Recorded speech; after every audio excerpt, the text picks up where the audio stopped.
Hey everybody, I'm Lisa Kastner and I am here with Tihi Hazlett and Alicia Delory, and we are here with our Running Wild, Run Wild with Us. This is yet another Storytellers Happy Hour.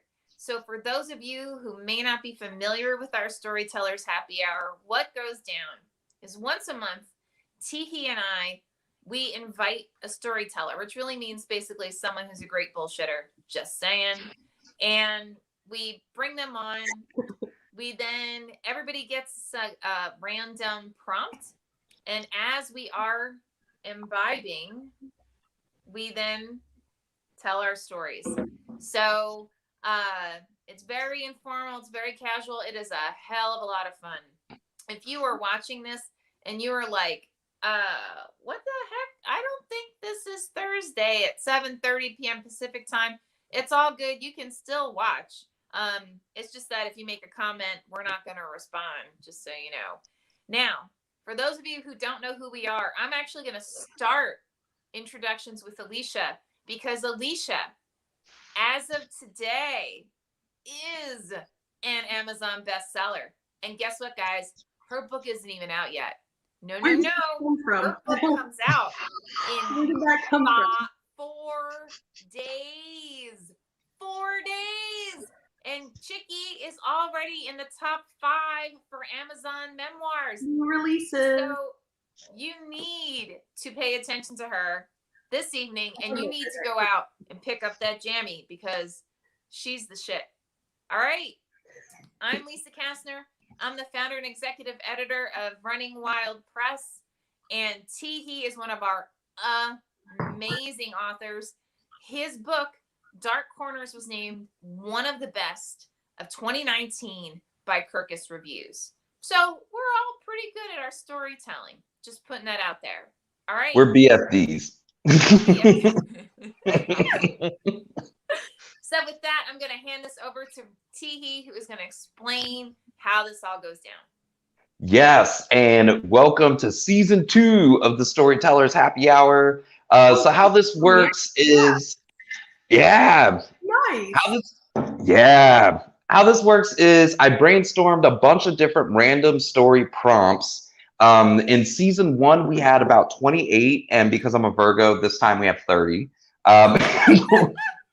We're always going to have at least one guest, so that leaves like 10 episodes. And so there's different prompts. Some of them are the same from last season, and our rule, I think, is going to be that, like, if you took one that was the same as the one you had last season, you get to do a different one just so that they're different all the time. They will never be recycled this season. So these ones that are pulled are just gone. They're out of the jar for good, or at least for this season. And if you guys have someone that you're like, oh my God, they need to be on Storytellers Happy Hour, just email me, put it in the comments. We would love to have them. So just put that out there. Yeah, and if you have ideas for story prompts, also let us know, throw it in the comments. So before we went live, we all individually drew, or I drew by proxy for everyone because it's a pandemic still. Excuse me. Also, that was the beer I was drinking. That was perfect. You need to do it. Yes. This is my favorite. This is my version of like Mexico's PBR. It's called Victorias. It's my favorite beer. Anyway, so we each pulled some prompts. We're going to go in order of Lisa first, and then Alicia, and then I'm going to close it out. Also, if this is your first time watching, like, this is a very informal thing, so you're going to hear us laugh and joke and talk. I believe exactly. I was going to say that, and I believe cursing is 100% allowed. Oh yeah, 100%. Absolutely. Great. Awesome. All right, so let's get started. We're gonna have Lisa's gonna tell our first story, and the prompt is Hollywood. Since I live in Puerto Vallarta, it's super gay, and that Madonna song, they like the smell of it in Hollywood. That's in my head. I hear it every day.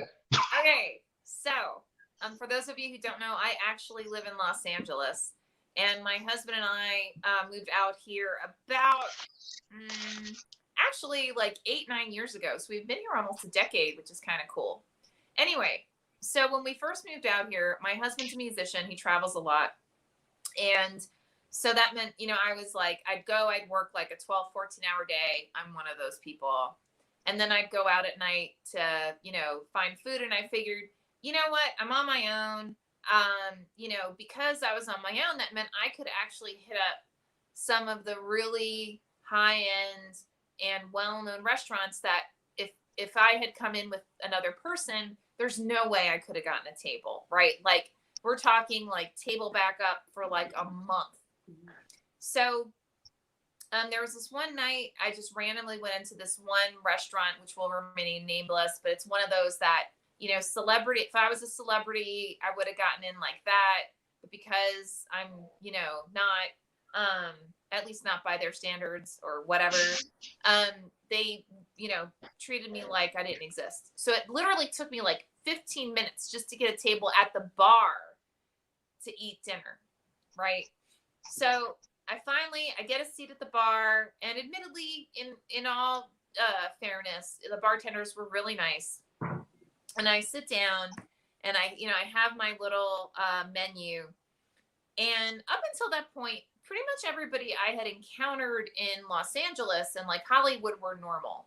Now, the reason why this is weird is because when I was a teenager, I would come out to LA because I would visit my family in Orange County. And my family never liked Los Angeles because when in the 80s and 90s, like when you watch those TV shows that had like super shallow people who were really just cutthroat and just, it's as if they had no souls, right? Yeah, that was for real. There really were people like that wandering around Hollywood and LA where it was just like, oh my God, like how can you stand yourself, right? So when we first moved out here, I was a little kind of like, well, I don't think it's still that way. So we'll see, right? So we go, and we actually lived in a place, we had a really nice apartment in Burbank. And at that point I hadn't encountered anybody like that. It was fabulous. So everyone we met was really like grounded and nice and down to earth. So the antithesis of everything that I had remembered from when I was a teenager going into LA or going into Hollywood from the Orange County area. So I sit down at this table or at the bar, and I'm looking at the menu, and this really petite woman sits next to me, and I can't see her face. She's got really long blonde hair, but she's obviously dressed as if she was a mannequin at like, Gucci, right? So she's wearing everything that was considered, the epitome of style, of fashion. This is back in 2012. And I'm like, okay, sure, right? So I'm sitting there and I ordered I don't even know, right? I ordered something fabulous. And the bartender comes over and she orders like 2 or 3 hors d'oeuvres, like a soup sampling and like a salad sampling, right? Just like really little petite things. And I think maybe like a half a glass of wine, not even a full glass of wine, like no joke, as if that we knew that existed, right? So I'm just not paying attention. I'm minding my own business, and I'm going ahead, and like my stuff comes. I think I ordered like like the burger sampler, right? Or something crazy like that, And I turn, and she says hi to me, and I'm like, oh, hi, how you doing? And I'm not really paying attention. And then I look up, and I realize like she had so much plastic surgery that her face did that. I know that face. I had not seen that face since I want to say like 18, and I went and I visited Hollywood. Like it had been that long since I had seen that kind of dramatic plastic surgery. And I was like, oh my God. And that's when I realized not only is her hair not really blonde, but I mean like her roots are like white, like the gray white. So I'm like, oh my God, like, So I'm sitting there and I thought, okay, open mind, whatever. It's like it's a thing. But she was like the epitome of the leftovers of people from the 80s and 90s who lived in Hollywood back then, right? So she's sitting there and like, no joke, guys. Okay, so as I described, I got like a burger sampler and she got like a soup sampler and like a salad sampler. She's eating the soup like, and I'm trying to like, she's striking up conversations with me, but they're all clearly conversations that are attempts to find out if I know anybody in the industry, right? Like if I know any producers, if I know any actors, and I'm like, okay, this is just weird. So I'm like I'm answering her, but like in roundabout ways to try and get myself out of the conversation. So she gets about halfway through one of the soups in this like 3 soup sampler, right? And she's all of a sudden, and I'm sitting there, I'm down in my martini, right? I'm probably out of my second martini, and I'm like, I ate all my burgers, and I'm like, I'm all good. And she turns to me and she's like, oh my God, I'm so full. Like, would you like to have my soup? Because like, I'm so full, like I just could not finish this. I just can't take it home. And I look at her, and what's hilarious is the bartender, by the way, is he's been observing all this. And I look at him and he looks at me and he almost busts out laughing. And I'm like, you know what? No, I think I'm good. I'm okay. But thank you. That was very generous of you. Thank you so much.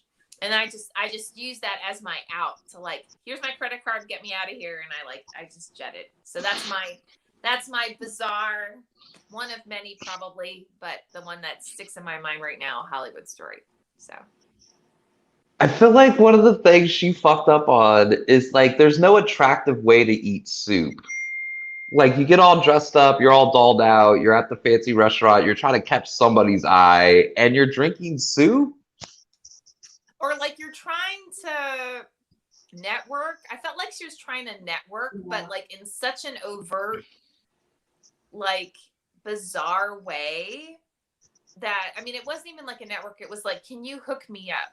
Like I actually went into an AT&T store before AT&T bought Time Warner, and the guy there, when like, because you have to, I was getting a new phone and you had to give like the company you work for, and the company I work for was in the industry, and he actually blatantly asked me if I could get him on a show.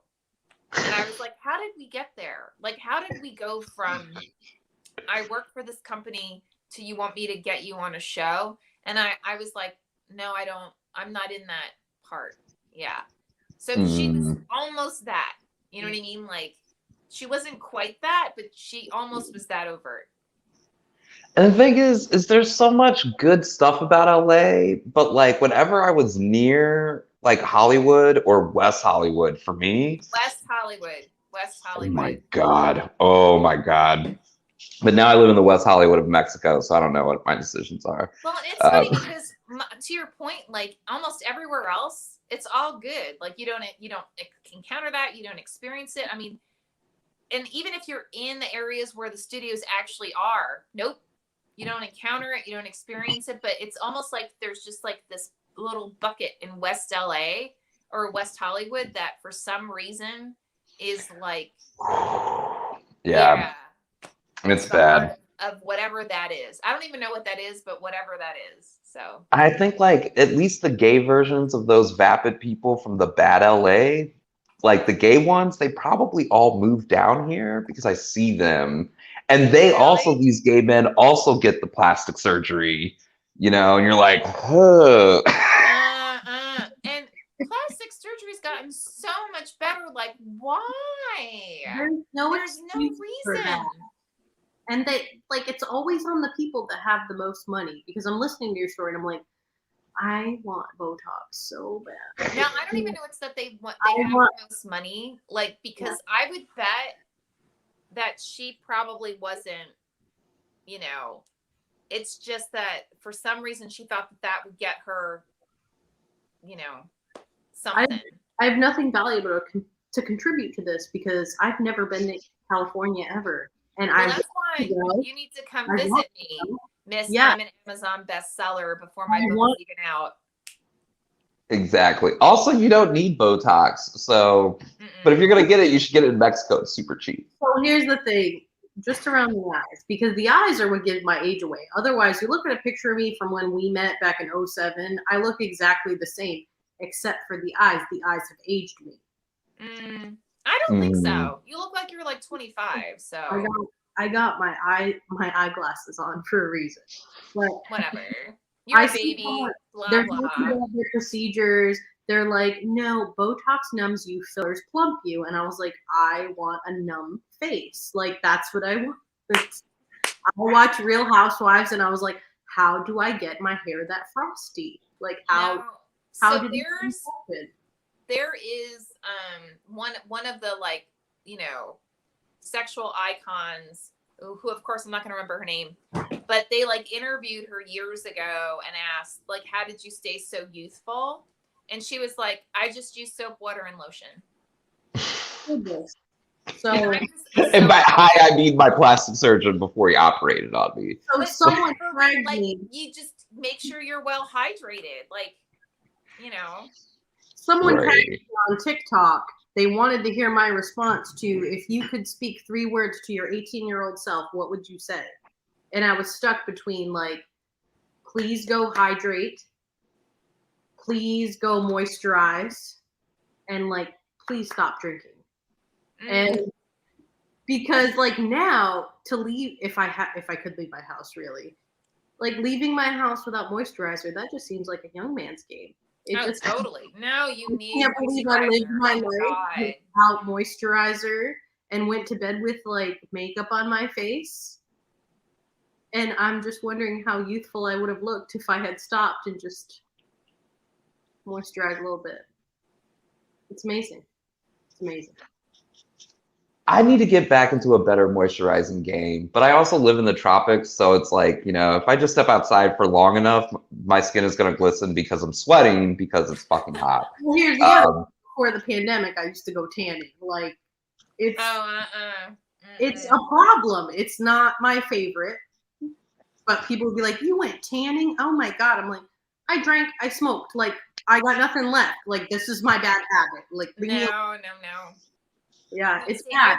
Admittedly, I've always been good with moisturizing, and because I'm so pale, I'm not a tanner. So yeah, which is why I'm 80 years old, and you just don't know it. If I could say 3 words to my 18-year-old self, this is really bad, but I think I would just say try popper sooner. Hilarious. No. Yeah. No. Oh my God, I love you so. Drink water, go work out, do all those.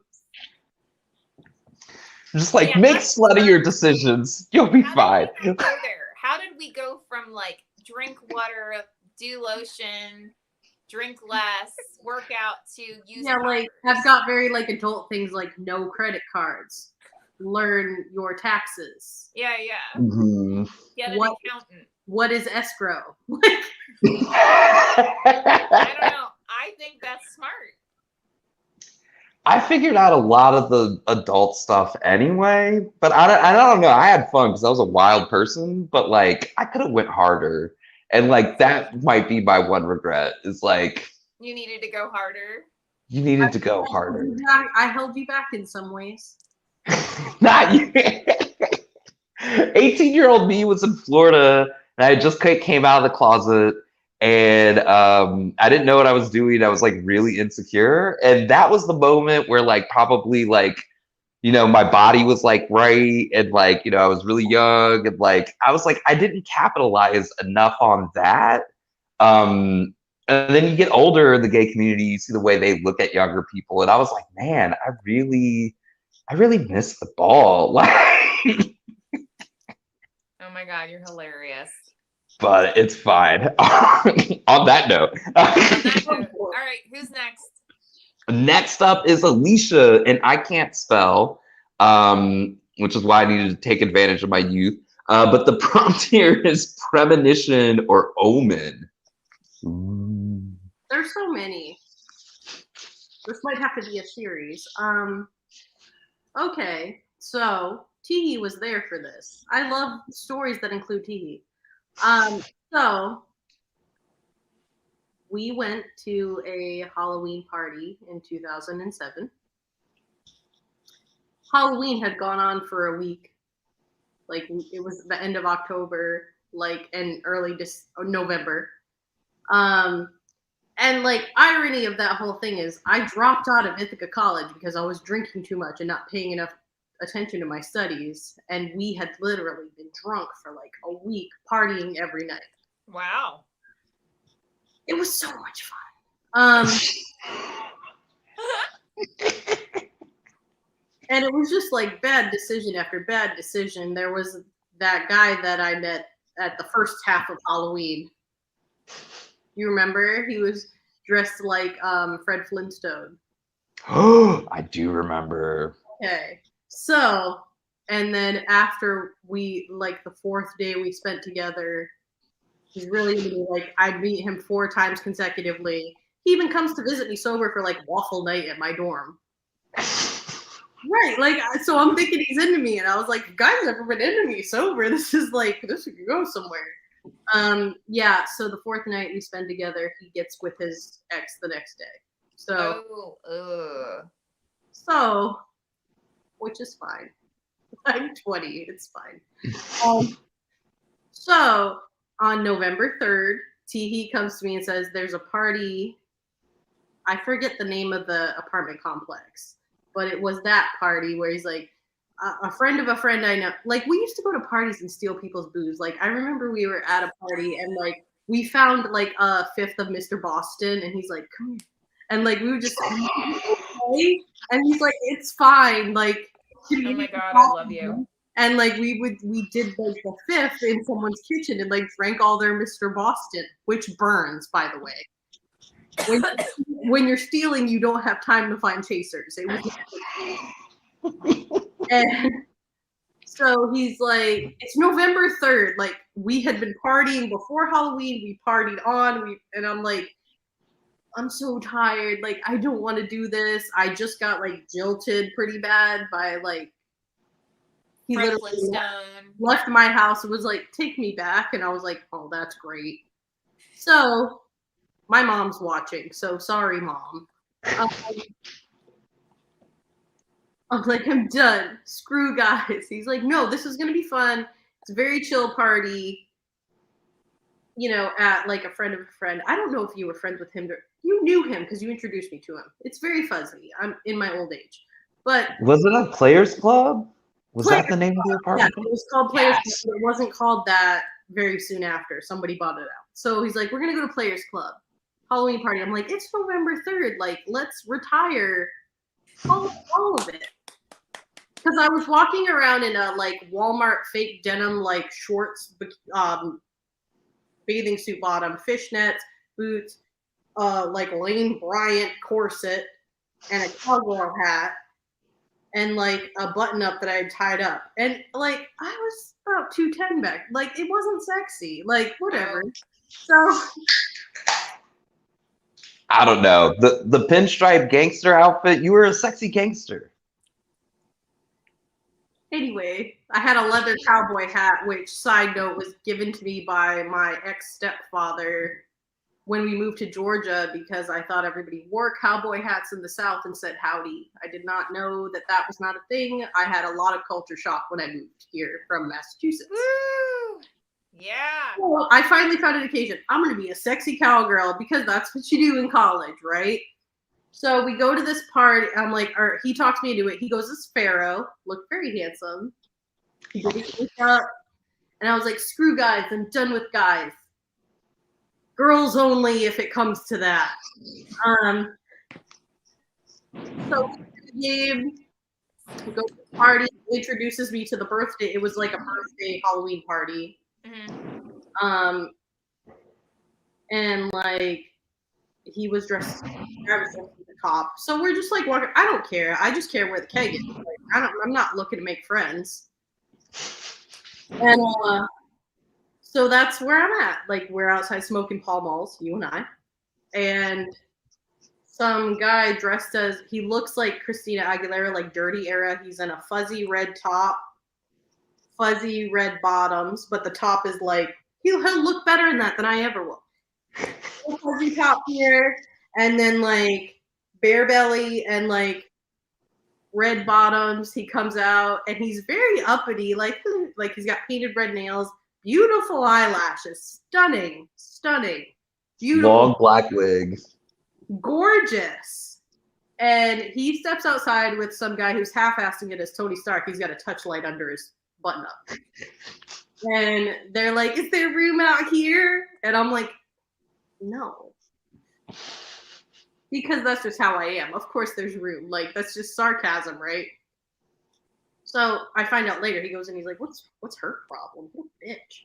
So, like, we're hanging out, we're having fun. And then the birthday boy who was dressed like, I think he was a cop. Like, I'm a cowgirl. She's like, she wants to ride you for your birthday, like as a joke, but like you kept following him around, be like, let her ride you for your birthday. So like it was that kind of night. And then like Lady Liberty shows up, and so like then we're making out with her in front of her boyfriend, and you're like, it's okay, no guys, and I'm like, yeah, no guys. And then some other girl shows up. It's like, no guys, yay. Meanwhile, the guy in the long black wig has made out with like 5 other chicks that night. And then this Black Widow comes up with Lady Liberty and is like, woo. And I'm like, yeah, let's do this, woo. So we're all making out. And then the Christina man comes up and is like, hi. And so I'm like, ew, like, get away from me. You're a boy. And then they're all like, no, it's a girl. Like, it's fine. So me, Christina man, and Black Widow all make out. Black Widow. She's dressed like a fucking spider. A Black Widow that fucking kills you. Triple kiss, whatever. And then he asks me out on a date a couple days later. So he's made out with half a dozen people there. I've made out with a half a dozen people there. Hey, let's date and see if we're compatible. And then fast forward to like almost 2 years later, Christina proposes to me. And I'm like, that's the father of my children right there. And when we get married, it's very quick. So we didn't plan to get married right away. We planned to get married 2 years after we actually got married. So from 2007 to 2011 would have been a good time frame. So it was 2007 to 2009. So Tihi helped me plan. Tihi did the wedding. Wow. And we had 4 weeks notice. It's like, I'm 22. This is a great idea. Like, what could go wrong? And so we have no money. Our car is $500 held together by duct tape. We're going to get married in my father-in-law's backyard. And it'll be fine. Great. I pick out a dress within my price range, which I think was like $30-something. It was black. I was going to say. I love that you wore a black dress to your wedding. I can't help I look good in black. That's not my fault. That's not an omen. Then we get a cake topper, which, by the way, was $20. Our cake was $8 that we got from the buy-low. Nice. And so we popped for this $20 cake topper, so the cake's like a tiny, like maybe 7-inch cake, little layer cake. The topper's like the size of a Barbie doll, and it's so heavy. So we put our topper on and we take pictures of it, and it's so pretty. Like, it actually was really pretty for an $8 cake. Like, it actually matched my dress. They did like this black lacy thing on it. Gorgeous. 2 minutes before I have to go out, I hear a crash. And I look on the kitchen floor, and my cake topper seems to have like jumped off the fucking cake and broken in half. No way. So, like, it's a tall body length, like a man holding a woman like this, and their arms make a heart. It breaks under the chest. So wow. And my mom's like, all right, let's go. Because my mom walked me to my husband. And I'm sitting there like, and Chris, my soon-to-be husband, is looking, and he's like, no, don't do what you do. And I was like, that's an omen, because it jumped off. Like, the cake was not harmed. Like, it didn't, the way it fell was questionable, and it broke clear in half. And so, like, now it's like this tall. Wow. And he picks it up. He's like, no, honey, don't do this. And my mom's like, let's go. And I'm like, I can't do this. That's not a good sign. That's not a good sign. They fucking broke. They broke in half. And she's like, it's fine. And Chris goes, no, honey, look. He's dusting it off like this. And he's like, look, their arms still make a heart. It's okay. It's love. And he plops it on the cake. He's like, look, it looks better. Which we have pictures of both. So I'm wearing black. My cake topper has split in half. What could go wrong? Oh, by the way, he's leaving tomorrow to go into the military. I'm 22, just fresh out of college. We're both 22. What could go wrong? Lots can go wrong. And you can find out when you pick up her memoir, Something is Better Than Nothing. Which is already in the Amazon bestseller list. So you need to get your don't just go on Amazon, go on bookshop.org, look up Burning Wild Press, baby, pick up this. It is a bestseller. It is phenomenal. And she can finish that story with that memoir. Exactly. One of the things that I love too, because I remembered this when you met Christina Aguilera at the party, and then he asked you out, and you were like, I'm about to go on a date with a guy that I've not seen dressed as a man ever. We find each other on Facebook, and there's no, like, he had just formed the Facebook after the party. There are no pictures of him as a man. I don't actually know what he looks like. I was like, okay. I'm like, let's roll the fucking dice. Yeah. It's like, this should be interesting. And what's funny too is, like, you look back at, you know how like styles change. Mm-hmm. I remember being like, he is gorgeous. He was fucking 5'7" with frosty ass, like the spiky tips in 2007. He had a puka shell necklace. And I just very insane. I remember looking at you and you'd be like, this is the most handsome guy I have ever met. And like, I look back on those photos and I'm like, because people be like, by the way, he is a handsome man, regardless. Like, he really is. He was always he had like a striking jawline. But the style with which he was presenting himself, people would look at me and be like, why? I'm like, no, he's so much hotter than I am. Like, he's just so hot. And people would look at me and be like, what? His style, it was the style that was ridiculous. Like, he had like the weird haircut and like the puka shell where like, that was hot back in 2007. And I just thought he was so hot. I'm like, his hands, he's got, which by the way, that was like the thing I loved about him. He had like the working hands with like, I remember. Mechanic, and he had the dirty hands, but like the shape of them. Mm. But I would always be like, God, he's the hottest guy I've ever. And so like my sister and my mom, up until that point, my type is like bigger than me because I've always been like a bigger girl. So I like them, like my Jello to jiggle, and I like them tall. And so when 5'7" and 3/4 Chris comes in, and he's got his frosty tips and he's super skinny, and he's got his puka shell necklace, people are a little puzzled. I see. But you know, I thought I did, and you know, for years, like for a long time, I was like, he is so. First of all, I never stopped feeling. I just always thought he was very handsome. It's just like I look back now and I see why people gave me funny looks. He had the weird necklace and funky hair, and it was silly. He looked like a 15-year-old boy off of Laguna Beach, and it was kind of silly. It was a weird time. It was a weird time. I had, by the time y'all got married, I had a blonde frosted tip afro. Yeah, you had blonde hair when you did my wedding vows, which were Pablo Neruda. Beautiful. Yes. Very beautiful. Hair. Beautiful day. Very, very beautiful. And he's so hot. I love how like a lot of this, but you left out like some no spoilers by the book. Because there's other details of that party that are like really hilarious that are in the book. I don't know. Yeah. I know what you're talking about, but I don't know that that's particularly ominous.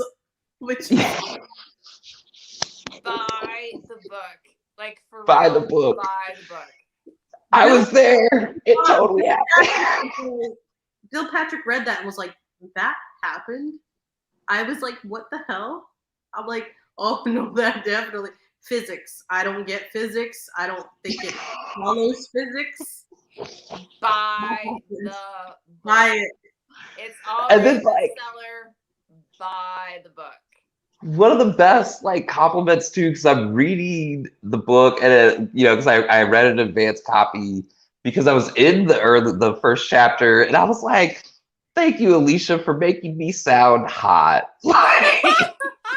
See, and I was worried at that point because I was like, did I like do some weird trope where he's my sassy gay friend? Like, I didn't want to do that, but also that's what happened, I'm like, and he was there, and you know what? He invited me to writing club, and I probably wouldn't be here without him. I'm gonna put one little shout out to this person. My child wouldn't be here without you. Oh, Sonia Huber without you. Like, let's give him a shout out. I appreciated it. I appreciate it. And then like also my Egyptian pharaoh costume was like almost nothing. It was literally like 2 pieces of fabric. And like I don't even think I was wearing underwear. Like how that outfit stayed together the whole night. You kept talking about how you weren't. So no, you weren't. Yeah, I definitely was. I was like, because like literally like a strong breeze could have blown all of that off me. Oh my. But it's fine. At least you get some action. I mean, obviously Alicia got. No? No. I don't think so. I made out with like a straight dude. Yeah, you did. You made out with a lot of straight dudes when I met you, and I just remember finding that I had never witnessed that, and I was like, huh. Yeah, but that's not unusual in college. I made out with a couple of straight dudes. This is an excuse to like experiment. Yeah, no, I did know that, but I had never experienced it. Oh. And so I would be at party, like I had never experienced that. And so the first time we went to a party together, I remember the guy's name, but I won't say. And I was like, huh. Like it was very just like educational, But yeah. I can't remember the name of this guy who I made out with at this party, but I know I made out with some straight dudes. Okay. Wait, was this the same Halloween party where there was a guy in a giant penguin costume? Yes. Kirk. I love how casually you're like, yes. Stick up here. That's because awesome. I'm always like, I drank away my memories, but like some of them, like they reawaken. Yes, that was Kirk. I don't think it's bad to say that. Like he was dressed like a penguin. No. He would probably. He's like the one straight dude at that party I didn't make out with, but he taught me a drink. Yeah, no, I just remember we ran away. And then we came back. We waited we got in a stranger's car who we didn't know. He knew. I didn't know. And I'm praying to God, like, all right, well, let's do this. We hit someone's house. Tihi knew them, but I didn't know that at the time. They're just like, hey, But Tihi knows everybody. Which I didn't. We were still new. So he's like, come on, and I'm like, I'm gonna trust you because I don't want to get arrested because I love Tihi, but I have a crippling fear of authority. So to get in trouble with the cops would have just crushed my soul. So I was like, all right, I guess I'm just gonna have to put my life in your hands. No. And like, come on. And then we're hiding out in someone's apartment who I don't know. No. And then Tihi's like, all right, it should be good. Let's go back. And we went back and folded the keg. Like, balls of steel. Let's go back. I'm underage. Like, let's go back there. Also, I was fucking a cop at Statesboro, so it was fine if we got caught by the cops. Like, I knew the right names to drop, so like it was good. Oh well, fuck that then. Oh, my mom commented a shocked face. You're not shocked. It's all good. All right, yes. Prompt, baby. Woo! This is my story prompt: airports or planes. Okay. So this is a different kind of tack because like this is also me making maybe not the best decisions, okay.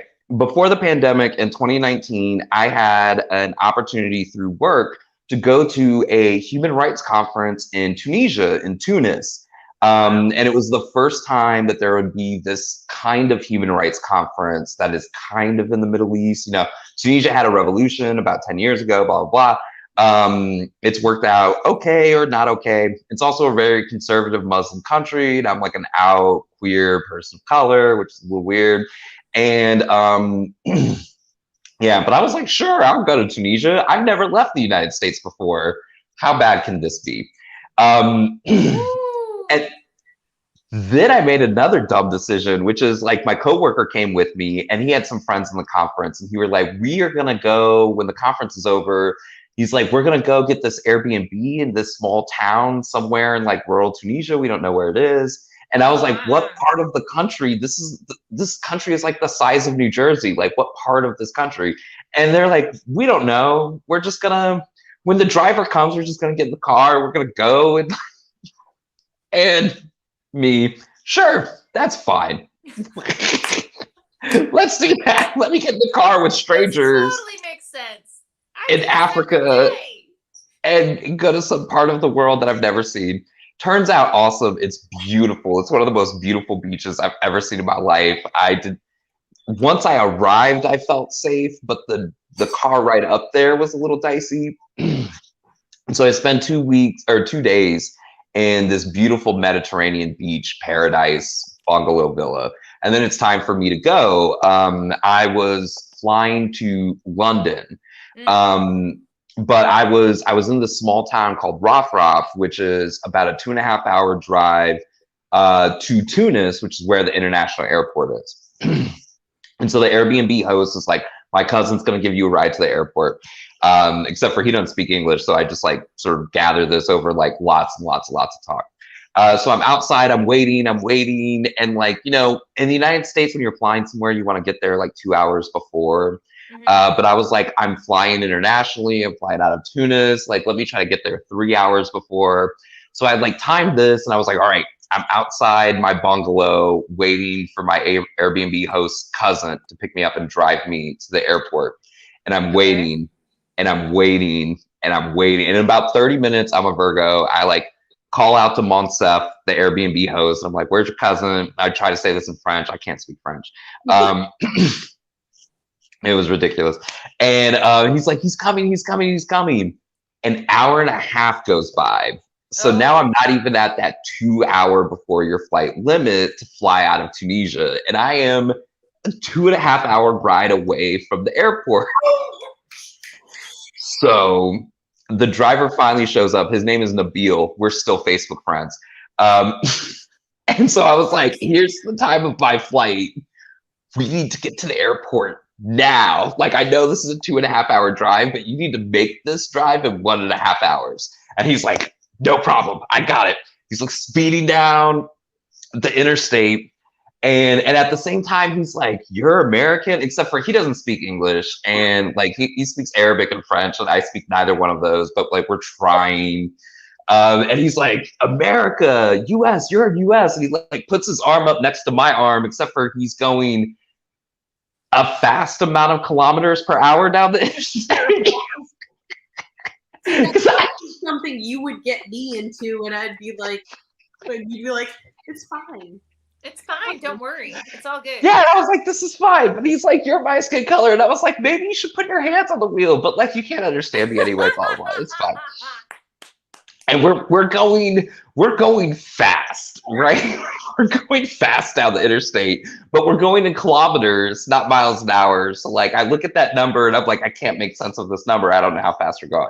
But we're going really fast. And then he's like, okay, like, he's like, we could be brothers. We're the same skin tone, but you're American and I'm not American. And I was like, yeah, blah, blah, blah.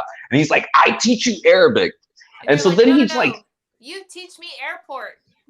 basically, I was like, drive as long as we're getting to the airport. So he like takes his whole face off of the road to try to say like in Arabic, like eye, nose, ear. And I'm like, I'm trying to be polite because that was my first impulse. Is like, don't be rude. You're in a foreign country. So just like, yeah. Mm-hmm. Like, and like try to repeat. You're like, air. Port.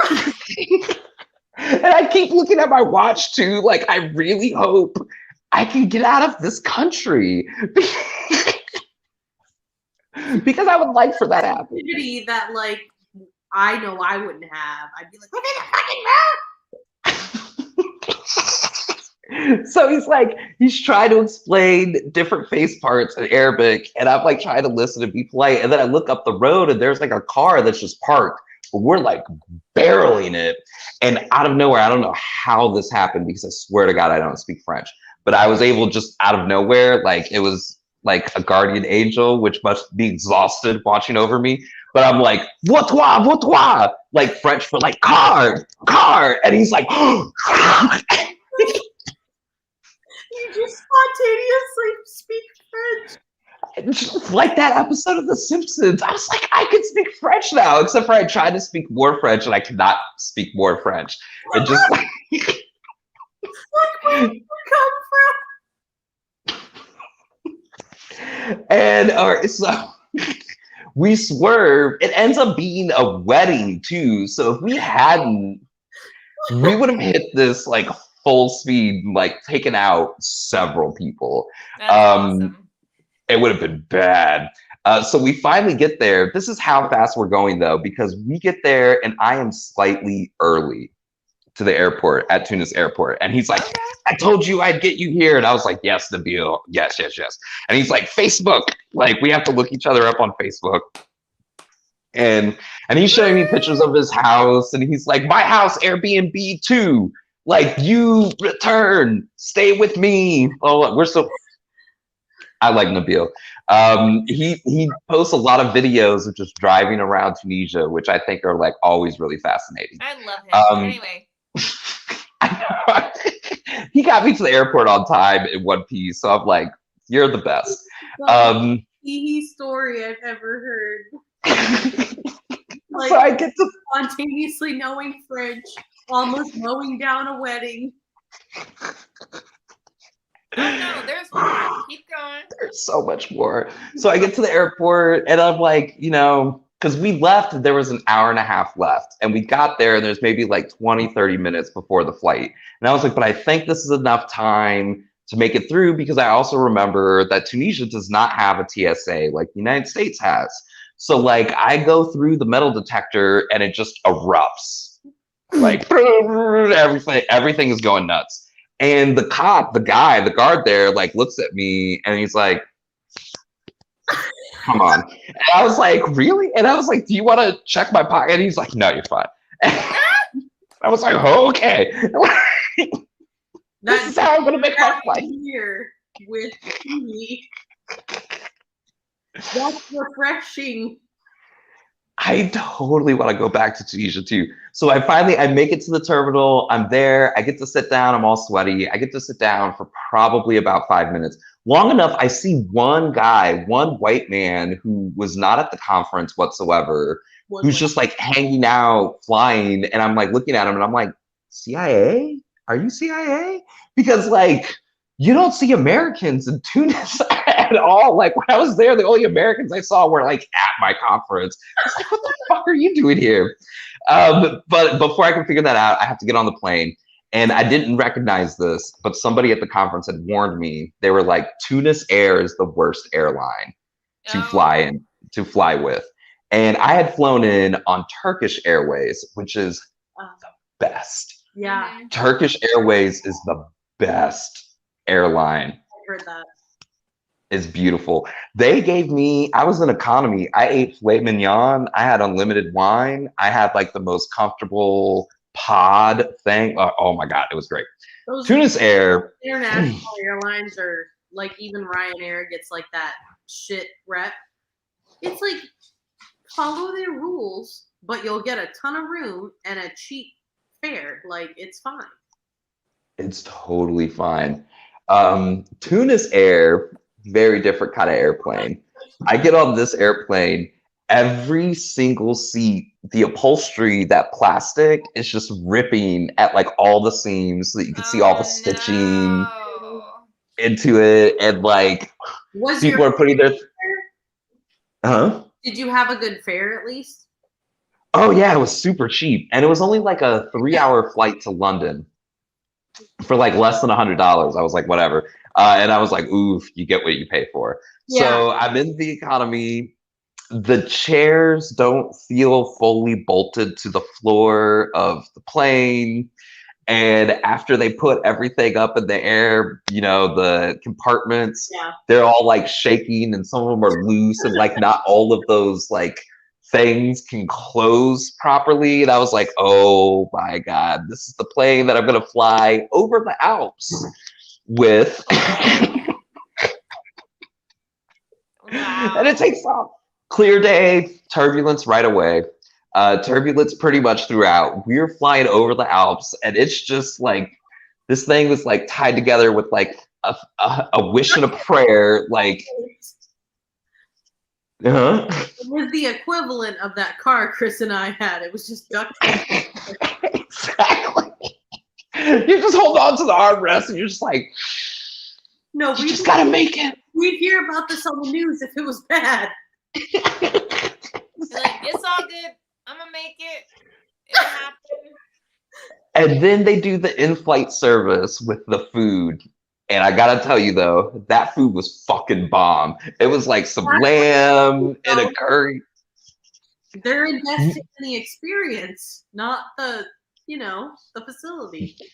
Yeah, some of the best airplane food. I was like, this plane is barely legally a plane and still has better airplane food than like every U.S. domestic flight I've ever been on in my whole life. That flight is the airplane equivalent of the state of Rhode Island.